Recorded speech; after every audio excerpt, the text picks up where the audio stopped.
నేను మళ్ళీ ఇంకొకసారి చెప్తా ఉన్నా, పార్టీలో ఉన్నటువంటి అన్ని వ్యవహారాలు ఇంక్లూడింగ్ సోషల్ మీడియా అన్నీ కూడా నేనే చూసుకుంటా ఉన్నా, భవిష్యత్తులో నేనే చూసుకుంటా. కానీ ఈ మధ్యన కొన్ని సందర్భాల్లో ముఖ్యంగా ఎన్టీవీని కానీ చూస్తే ఏదో మా పార్టీ అధ్యక్షులు నన్ను తీసేసినారు, అది ఇదేనని ఏదో ప్రచారం చేస్తున్నారు. ముందుగానే ఉన్నాడు ఎన్టీవీ ఆయన.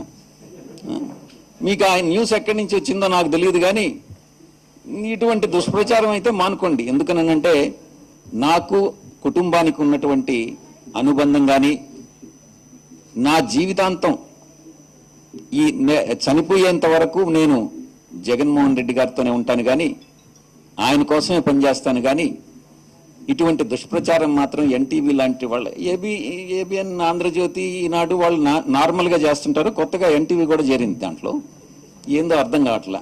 సరే, కాబట్టి మా గతంలో మా సోషల్ మీడియా కార్యకర్తల మీద ఇది కొత్త కాదు. గతంలో చంద్రబాబు నాయుడు అరెస్ట్ చేశాడు. మా ఆఫీస్ పైన, నేను కూడా ఉన్నాను ఆ రోజు ఆఫీస్లో, మా పార్టీ ఆఫీస్ పైన దాడి చేయడం జరిగింది. అప్పుడు కూడా ఈ అరెస్టులు జరిగినాయి. కాబట్టి ఇటువంటి అరెస్టులకి వీటికి భయపడేటటువంటిది లేదు అన్నటువంటి విషయాన్ని స్పష్టంగా చెప్తా ఉన్నా. చట్టం, న్యాయం మీద గౌరవం ఉంది, న్యాయస్థానాల మీద గౌరవం ఉంది.